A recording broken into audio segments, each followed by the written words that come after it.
Selamat pagi, izinkan saya untuk memperkenalkan diri saya terlebih dahulu. Nama saya Fiestorus dengan NIM akhir 059 selaku praktikan dari praktikum PPM dari kelompok 23. Nah, di sini saya akan menjelaskan tugas mingguan shift 2 yang ada di soal tersebut. Itu ada 3 soal. Nah, di sini saya akan membacakan soal terlebih dahulu, kemudian saya akan menjabarkan jawabannya.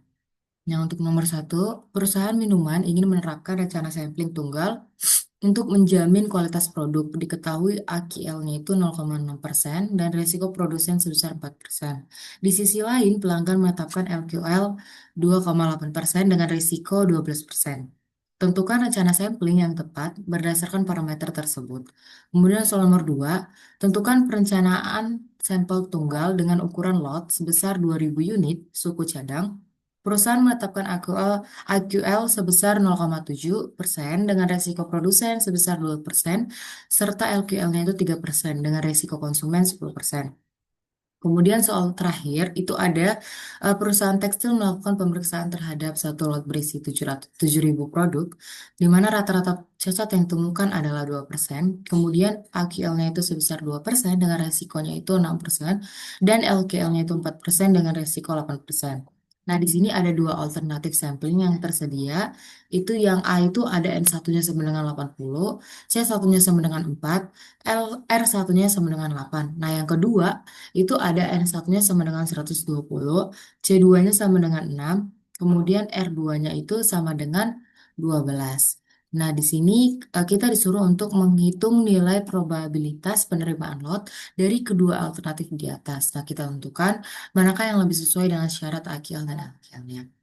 Nah, di sini kita akan mengerjakan tugas tersebut di modul yang keempat ini yang berjudul Acceptance Sampling menggunakan software RStudio. Nah, kita buka langsung saja RStudio-nya.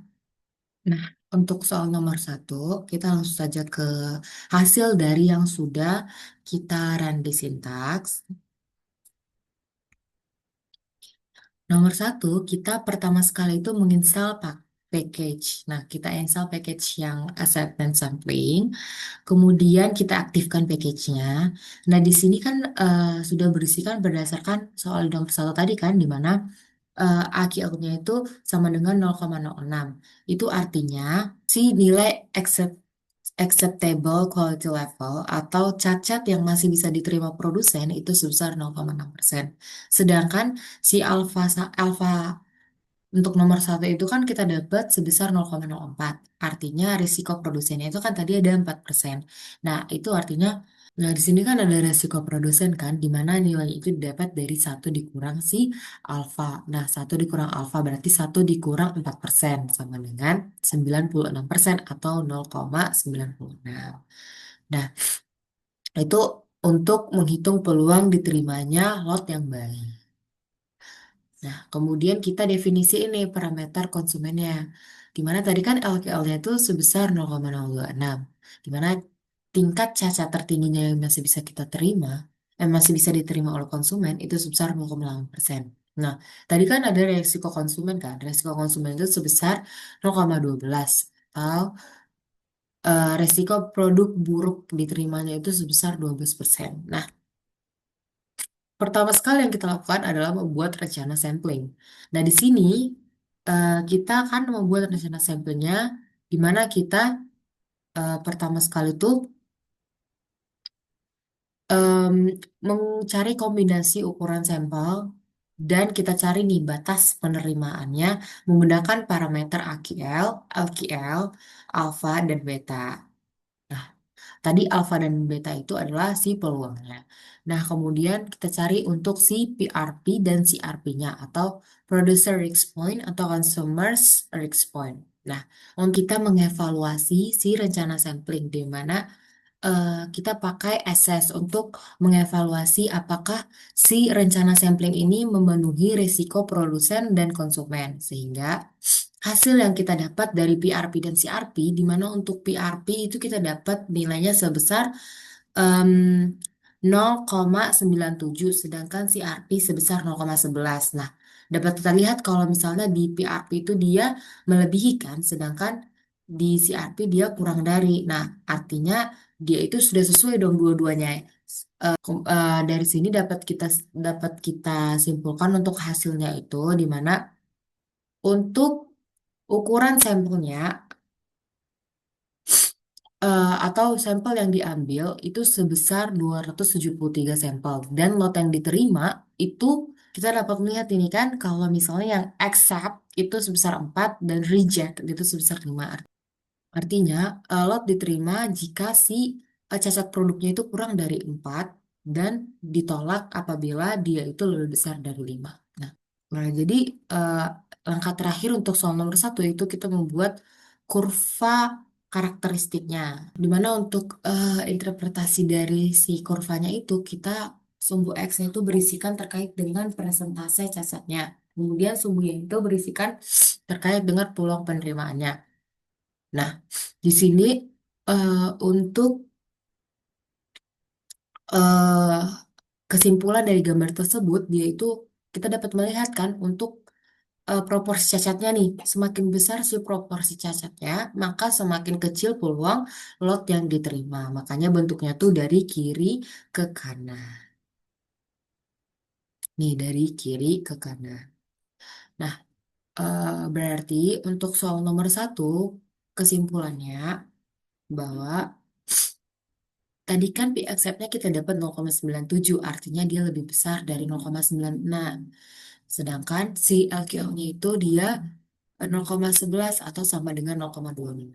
Nah, artinya rencana sampling memenuhi kedua syarat resiko produsen dan konsumen jika kualitas produk itu memenuhi standar, di mana standarnya itu 0,6% untuk cacat. Dan perusahaan hampir selalu diterima sebanyak 97,46%. Sedangkan jika kualitasnya buruk atau sebesar 2,8% cacat tadi, itu hanya sekitar 11,8 kemungkinan silot diterima. Artinya, rencana sampling tersebut masih layak digunakan. Nah, next untuk yang nomor dua. Nah, nomor dua kita eh, pertama sekali untuk mendefinisikan jumlah lotnya. Nah, tadi kan ada 2.000.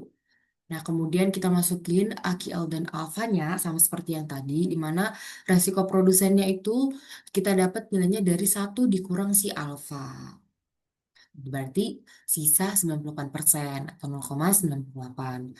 Nah, kemudian kita definisikan untuk unsur peluang konsumennya atau AQL-nya itu sekitar 0,3 dan resiko konsumen itu 0,10. Ini dapat dari data yang kita gunakan. Dari data untuk soal nomor 2. Nah, kemudian kita pertama sekali itu membuat rencana sampling di mana kita membuat PRP dan CRP-nya. Nah, dapat kita lihat kan untuk PRP itu dia berisikan nilai IQL dan resiko produsen, sedangkan CRP berisikan LQL dan resiko konsumen. Nah, ini kan type-nya binomial. Tadi nomor satu juga type-nya binomial. Di sini kita juga membuat karakteristik dari si operasinya atau attack curve-nya itu dengan kita melihat hubungan tadi kan yang si persentase cacat dengan si probabilitas permintaannya. Nah, kalau di sini dia itu nilai dari probabilitasnya itu dimulai dari 0 sampai 2 kali dari si LQL dengan interval 0,001. Kemudian kita mengevaluasi rencana samplingnya dengan kita assess, kita lihat apakah rencana sampling tersebut itu memenuhi risiko dari si dua faktor tadi, produsen serta konsumen. Nah, di sini dapat kita lihat hasilnya. Nah, untuk nomor 2 kita dapat nilai N-nya itu sebesar 349, C-nya itu sama dengan 6, dan R-nya sama dengan 7. Oke, artinya eh, untuk hasil evaluasi atau nilai dari si PRP dan CRP yang CRP itu sebesar kalau PRP dia sebesar 0,98 sedangkan si CRP dia sebesar 0,09. Nah, artinya tadi kan si PRP dia itu lebih besar dari 0,98 kan artinya dia memenuhi. Kemudian si eh, untuk si artinya sendiri dia itu sama dengan 10 atau masih di kisaran 0,10. Sedangkan untuk di CRP-nya itu sebesar 0,09 atau masih di dalam rentang 10 gitu, 0,10. Nah, makanya dapat kita simpulkan untuk nomor 2 ini rencana untuk nomor 2 sendiri kita tinggal lihat kurvanya di mana dari kurva tersebut untuk di bagian sumbu X itu ada proportion efektif atau proporsi cacatnya, kemudian ada proporsi P acceptnya itu atau yang diterima. Nah, untuk di sumbu Y. Sehingga untuk nomor 2 dapat disimpulkan rencana tersebut juga memenuhi syarat di mana pada kualitas baik lotnya itu diterima hampir 98,77% dan pada kualitas buruknya hanya diterima sebesar 9,97%. Sesuai dengan batas si resiko konsumen. Nah, berarti rencana ini sesuai dan efektif untuk menjaga kepentingan antara si dua faktor tadi, produsen dan konsumen. Nah, untuk yang nomor 3 kan ada dua alternatif. Jadi kita cari yang bagian A dulu. Nah, untuk di bagian 3 sama seperti yang tadi, untuk kita definisikan jumlah lotnya. Jumlah lotnya ada 7.000. Nah, kemudian kita definisiin untuk unsur peluang produsennya. Ada AQL, kemudian ada alfanya. Nah, resiko produsen didapat dari nilai satu dikurang si alfa. Berarti satu dikurang. Berarti 94% atau 0,94. Nah, kemudian kita definisiin unsurnya jangan lupa. Nah, kemudian di sini kita dapat untuk si nilai 80 dan nilai C-nya itu sama dengan 4. Nah, nilai A-nya sama dengan 8. Nah, kemudian kita buat langkah awal seperti yang tadi, kita buat rencana samplingnya, di mana untuk PRP nilainya berdasarkan dari nilai AQL dan resiko produsen, kemudian si CRP berdasarkan dari AQL dan resiko konsumen. Sama seperti yang tadi juga ini type-nya binomial.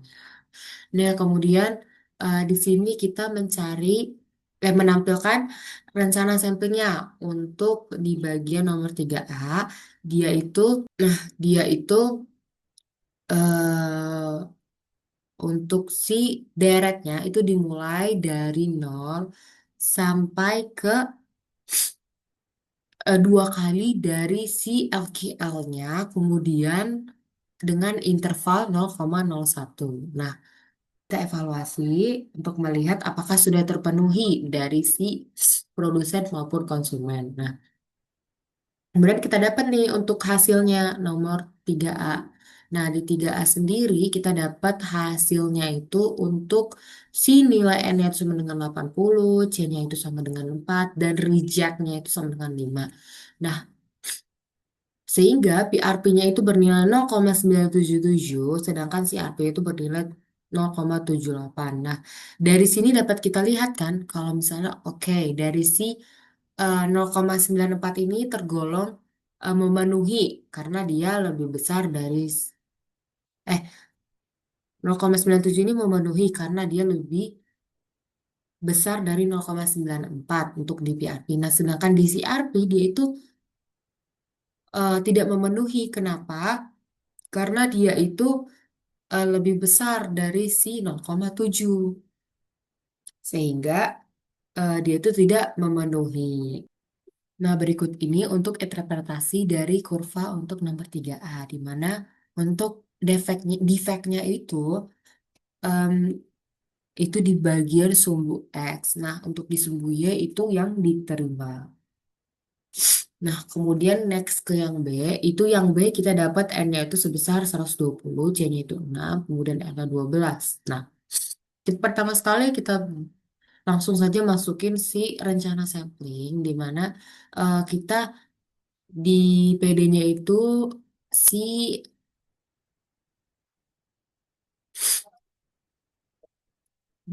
di mana kita eh, si persentase cacatnya itu dimulai dari deret probabilitas cacat dari 0 sampai 2 kali LQL dengan interval 0,001. Nah, kemudian kita membuat rencana sampelnya sama kayak tadi, PRP berdasarkan AQL, kemudian resiko produsen, kemudian CRP berdasarkan LQL, dan resiko konsumen. Nah, Untuk assess, kita melihat apakah terpenuhi nggak dari si produsen maupun konsumen. Nah, untuk ini sampel size, jadi kita dapat nih untuk N-nya itu sebesar 120, C-nya itu sebesar 6, kemudian reject-nya itu sebesar 7. Nah, sehingga untuk hasil akhirnya PRP sebesar 0,98 dan CRP sebesar 0,79. Nah, ini kan masih memenuhi kan, karena dia lebih besar dari si 0,94. Nah, tapi yang ini dia itu tidak memenuhi karena dia eh, lebih besar, si bagiannya lebih besar. Kita dapat nilai 0,08, sedangkan batasnya itu kan di 0,7. Tuh. Makanya dari yang A sama B tadi kan sama-sama bagian di bagian si RP-nya tidak memenuhi kan, berarti dapat kesimpulkan kedua alternatif ini tidak memenuhi resiko konsumen karena probabilitasnya menerima lot dengan kualitas buruk sebesar 4% cacat masih sangat tinggi dia di bagian persentasenya di mana 78 sampai 79% kan tadi yang kita dapat. Nah, kemudian eh, untuk dari segi produksinya terpenuhi, tapi perlindungan konsumennya gagal, berarti tidak layak untuk dipakai karena kita kan harus dari dua-duanya itu yang memenuhi gitu. Maka diperlukan ukuran sampel yang lebih besar atau batas cacatnya itu lebih kecil agar si eh, PRP dan si PRP dan si RP-nya itu memenuhi atau AQL dan LQL-nya itu memenuhi. Nah, ini untuk interpretasi dari kurvanya. Nah, sekian dari penjelasan terkait tugas mingguan yang saya kerjakan. Apabila ada kurang atau salah kata, saya mohon maaf. Terima kasih.